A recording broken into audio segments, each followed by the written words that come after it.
निम्नलिखित में से कौन किसी व्यक्ति के हाथ से आंख के तालमेल, संतुलन और शारीरिक निपुणता की क्षमता को प्रभावित करता है? Dyscalculia, dyslexia, dysphasia, dyspraxia. ये पहला क्वेश्चन है।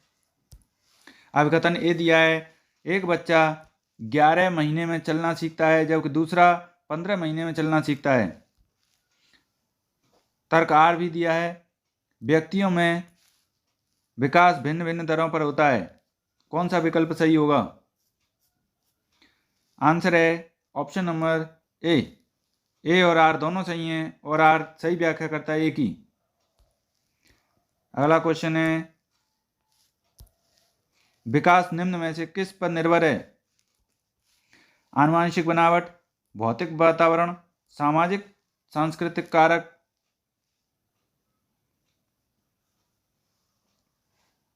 आंसर है ऑप्शन नंबर डी, तीनों ही कारणों पर। अगला क्वेश्चन है, किस अवस्था में प्रतीकात्मक खेल बढ़ता है तथा संज्ञानात्मक विकास को समर्थन देता है? शैशवावस्था, प्रारंभिक बाल्यावस्था, मध्य बाल्यावस्था या किशोरावस्था? आंसर है ऑप्शन नंबर बी, प्रारंभिक बाल्यावस्था, अर्ली चाइल्डहुड। अगला क्वेश्चन, निम्न में से बच्चों के प्राथमिक समाजीकरण की संस्था कौन सी है? किताबें और पत्रिकाएं, मीडिया, धार्मिक संस्थान, परिवार?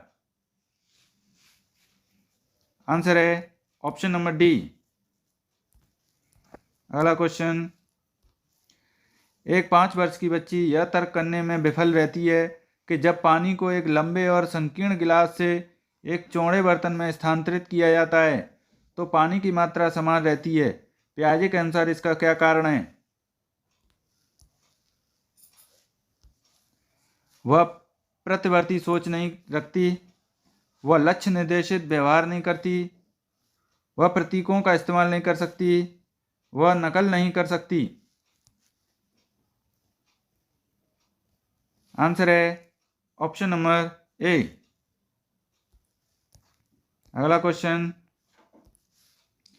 लेव वाइगोत्स्की के सिद्धांत के अनुसार हमारी संज्ञानात्मक संरचनाओं की बनावट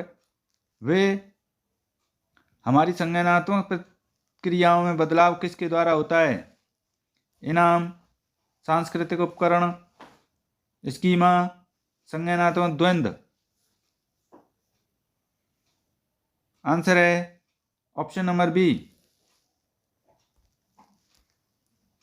अगला क्वेश्चन, वाइगोत्स्की के अनुसार इनमें से कौन सा कारक संज्ञानात्मक विकास में महत्वपूर्ण भूमिका निभाता है? भाषा, परिपक्वता, संगठन, संतुलन? आंसर है ऑप्शन नंबर ए, भाषा। अगला क्वेश्चन है, समूहों में चर्चा करना और सकारात्मक शिक्षक छात्र संबंध किस कक्षा की विशेषता है? प्रगतिशील कक्षा कक्ष, पाठ्य पुस्तक केंद्रित कक्षा कक्ष, व्यवहारवादी कक्षा कक्ष, शिक्षक केंद्रित? आंसर है ऑप्शन नंबर ए। अगला क्वेश्चन, बाल केंद्रित कक्षा कक्ष में विद्यार्थी अपने स्वयं के सीखने में ज़्यादा भूमिका नहीं रखते हैं, ज्ञान के सक्रिय निर्माता हैं?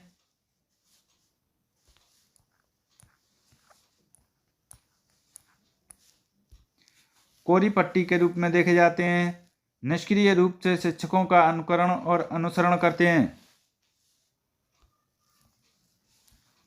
आंसर है ऑप्शन नंबर बी। अगला क्वेश्चन, कॉलवर के किस चरण में व्यक्ति तर्क करते हैं कि सही कार्यवाही विवेक के स्व चुने हुए नैतिक सिद्धांतों द्वारा परिभाषित की जाती है? अच्छी लड़की अच्छा लड़का अभिविन्यास, सामाजिक अनुबंध अभिविन्यास, सामाजिक व्यवस्था बनाने का अभिविन्यास या सार्वभौमिक नैतिक सिद्धांत अभिविन्यास? आंसर है ऑप्शन नंबर डी। अगला क्वेश्चन, हावर्ड गार्डनर के अनुसार वह व्यक्ति जिनमें दूसरों की मंशाओं, भावनाओं और व्यवहारों को समझने व उनके साथ संबंध बनाने की क्षमता होती है, उनमें कौन सी बुद्धि होती है? प्रगतिवादी, अंतर्वैयक्तिक, अंतर्वैयक्तिक या स्थानिक? आंसर है ऑप्शन नंबर बी, इंटरपर्सनल। अगला क्वेश्चन, जब बच्चे स्कूल में प्रवेश करते हैं उन्हें अपनी मातृभाषा में बोलने की अनुमति दी जानी चाहिए क्योंकि अभिव्यक्ति महत्वपूर्ण है। बी ऑप्शन है, स्कूल की भाषा में न केवल बोलने पर उन पर जुर्माना लगाना चाहिए, उन्हें स्पष्ट रूप से बताया जाना चाहिए कि स्कूल की एक अलग भाषा है और उन्हें स्कूल अपनी मातृभाषा में बिल्कुल भी नहीं बोलना चाहिए। उनके माता पिता को घर पर भी स्कूल की भाषा का प्रयोग करने के लिए कहा जाना चाहिए।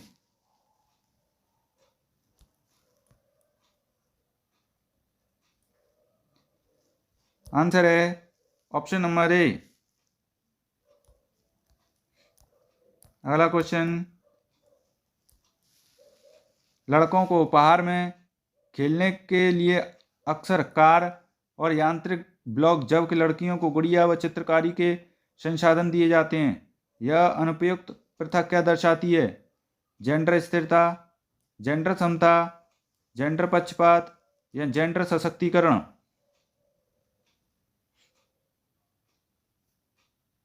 आंसर है ऑप्शन नंबर सी।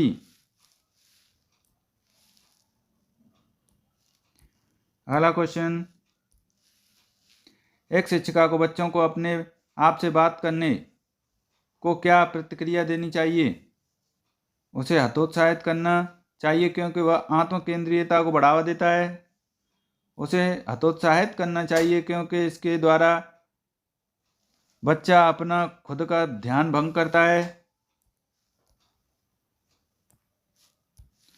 उसे प्रोत्साहित करना चाहिए क्योंकि इसमें स्वनियमन सुसाधित होता है, या उसे प्रोत्साहित करना चाहिए क्योंकि इससे शिक्षक की जिम्मेदारी खत्म हो जाती है। आंसर है option number C. Question number 15, निम्नलिखित में से कौन सा कथन कक्षा में सवाल पूछने के संदर्भ में सही नहीं है? विद्यार्थियों से प्रश्न के उत्तर पूछने का मुख्य उद्देश्य उनका परीक्षण करना है। विश्लेषणात्मक प्रश्न पूछने से विद्यार्थियों को समालोचनात्मक चिंतन में मदद मिलती है। विद्यार्थियों को कक्षा में प्रश्न पूछने के लिए प्रोत्साहित करना चाहिए। वह प्रश्न जो विवेचन और अनुप्रयोग पर आधारित होते हैं उच्चतर श्रेणी के चिंतन कौशलों को बढ़ावा देते हैं।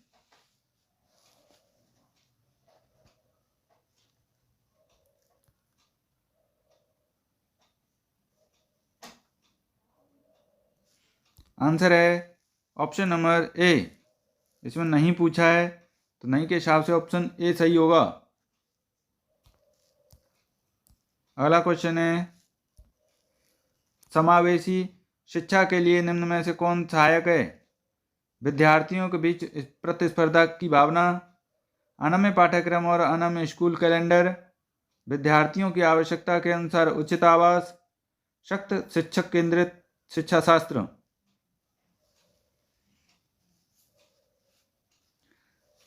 आंसर है ऑप्शन नंबर सी। अगला क्वेश्चन है, निम्नलिखित में से कौन किसी व्यक्ति के हाथ से आंख के तालमेल, संतुलन और शारीरिक निपुणता की क्षमता को प्रभावित करता है? Dyscalculia, dyslexia, dysphasia, dyspraxia?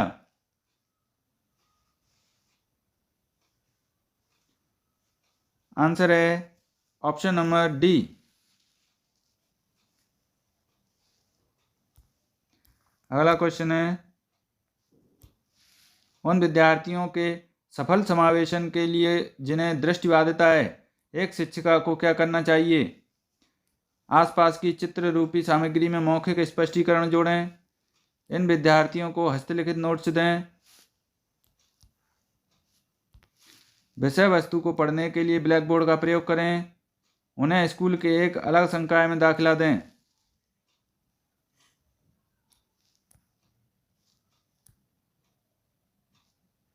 Answer है ऑप्शन नंबर ए।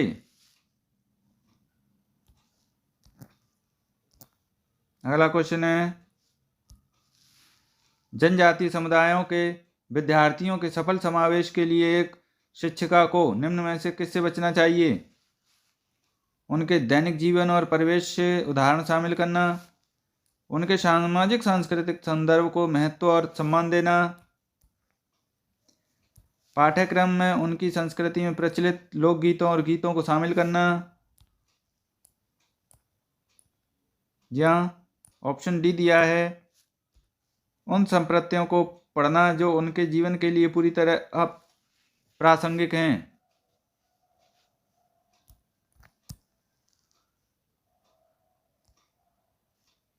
इसमें बचने की बात कर रहा है, तो आंसर होगा ऑप्शन नंबर डी। अगला क्वेश्चन है, निम्नलिखित में से कौन सा विकल्प दी गई दिव्यांगता और संबंधित विद्यार्थियों के समावेशन हेतु यथोचित संयोजन रणनीति का सही युग्म है? ऑप्शन है, ध्यान न्यूनता, अति क्रियाशीलता विकार, लंबी अवधि की फिल्में दिखाएं, स्वलीनता है, जितना हो सके एक ही समय सारणी दिनचर्या में लिप्त रखें। ऑप्शन सी है, पठन वैफल्य, जटिल गणना पर आधारित प्रश्न दें, वाक बाध्यता में मूल्यांकन के केवल मौखिक रूप को स्वीकार करें। आंसर है ऑप्शन नंबर बी। अगला क्वेश्चन है, अभिकथन ये है, शिक्षकों को निर्णय लेने में विद्यार्थियों को शामिल करना चाहिए और कक्षा में सक्रिय भागीदारी को प्रोत्साहित करना चाहिए। तरकार है, अधिगम शिक्षक द्वारा विद्यार्थी को सीधे स्थानांतरित किया जाता है।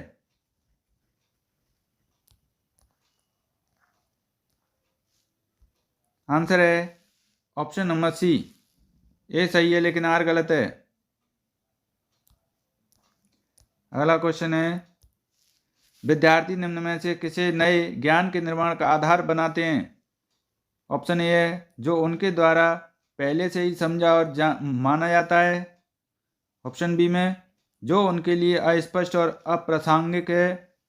ऑप्शन सी, जो उनके लिए पूरी तरह से अपरिचित और अज्ञात है।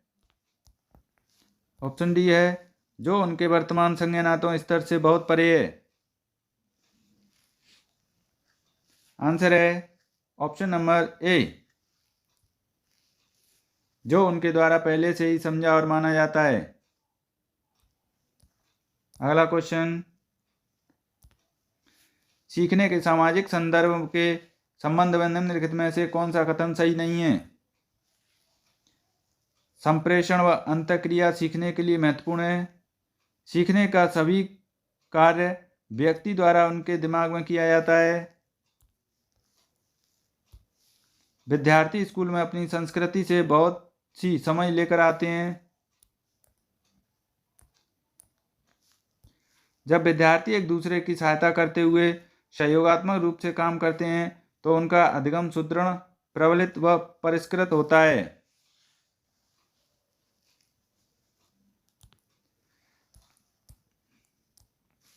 आंसर है ऑप्शन नंबर बी। अगला क्वेश्चन है, निम्न में से कौन सा कारक विद्यार्थियों की असफलता के लिए जिम्मेदार है? असंदर्भित पाठ्यक्रम, विषय वस्तु को प्रस्तुत करने के विविध तरीके, विद्यार्थी केंद्रित गतिविधियां, व्यक्तिगत विभिन्नताओं का मान। आंसर है ऑप्शन नंबर ए। अगला क्वेश्चन, प्रभावी अधिगम के लिए शिक्षार्थी की डैश भागीदारी की आवश्यकता होती है। सक्रिय, विनम्र, आंशिक, निष्क्रिय। आंसर है ऑप्शन नंबर ए। अगला क्वेश्चन, अधिसंज्ञानात्मक कौशल चिंतन और अधिगम को नियमित करते हैं, संज्ञान और समस्या समाधान को प्रभावित नहीं करते, केवल विषय वस्तु के रटने पर निर्भर हैं, विद्यार्थियों में संज्ञानात्मक विकास की देरी को दर्शाते हैं। आंसर है ऑप्शन नंबर ए। अगला क्वेश्चन, त्रुटियों के बारे में निम्न में से कौन सा कथन सही है? अधिगम प्रक्रिया में त्रुटियों की कोई भूमिका नहीं होती। एक शिक्षिका को विद्यार्थियों के त्रुटि करने के व्यवहार और इनाम और सजा देकर खत्म करना चाहिए।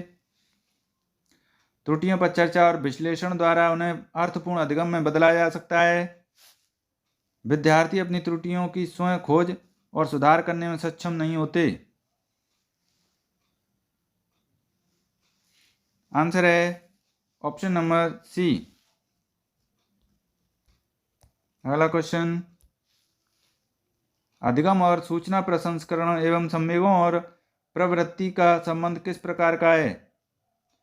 अधिगम और सूचना प्रसंस्करण संवेगों से काफी हद तक प्रभावित होते हैं। संवेग एवं अधिगम और सूचना प्रसंस्करण का एक दूसरे से कोई संबंध नहीं है।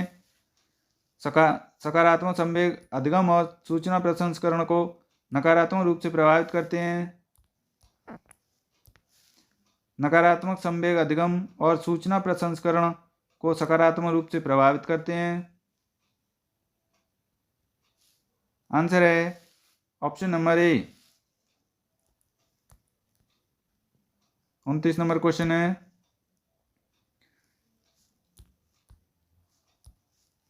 एक विद्यार्थी कुछ संप्रत्तियों के बारे में अपनी जिज्ञासा को संतुष्ट करने के लिए किताबें पढ़ रही है। वह किस तरह के लक्ष्य का उदाहरण है? महारत हासिल करने की दिशा में उन्मुख लक्ष्य, प्रयास उन्मुख महारत लक्ष्य, प्रदर्शन की दिशा में उन्मुख लक्ष्य, प्रयास उन्मुख प्रदर्शन लक्ष्य।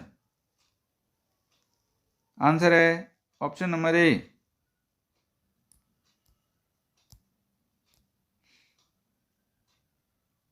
लास्ट क्वेश्चन है, राष्ट्रीय शिक्षा नीति 2020 का केंद्र बिंदु क्या है?